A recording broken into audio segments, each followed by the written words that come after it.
A recount OR audit will simply run the ballots through the machines again and bump the batch totals against their original tally sheets.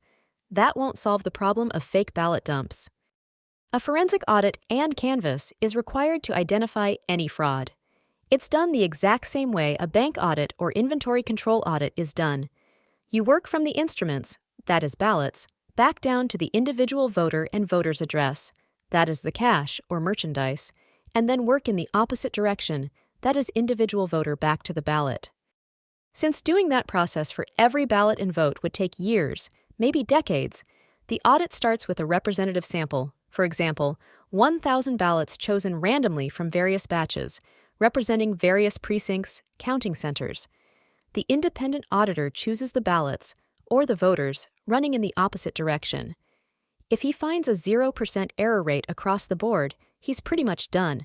If he finds an error rate, he expands that sample, that is 2,000 ballots, then 1,0,000 ballots, focusing on the areas of the state where most errors are realized. The sampling process is also time-consuming, but it can narrow down the election fraud, that is where, how much very quickly. And it will demonstrably, understandably to the average voter, prove the validity of the Arizona election. A state or county who will not or cannot pass such a test is at best incompetent to the point of being relieved of their duties by the Secretary of State, or at worst, complicit in a crime against all Arizonians and, in fact, all American citizens.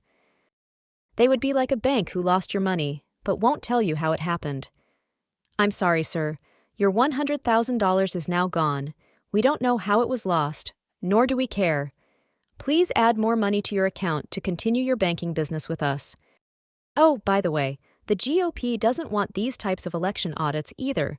Otherwise, they might explain why guys like Senator Risch and Crapo keep getting elected, rubber-stamped as it were, in election after election, while they oppose the president who Idaho voters just voted 67% for. Just as it makes no logical sense for these type of election results, it makes no sense for the GOP not to force nationwide election forensic audits and canvass after every election. It's almost as though they were in on the election thefts, benefiting their own GOP candidates, of course.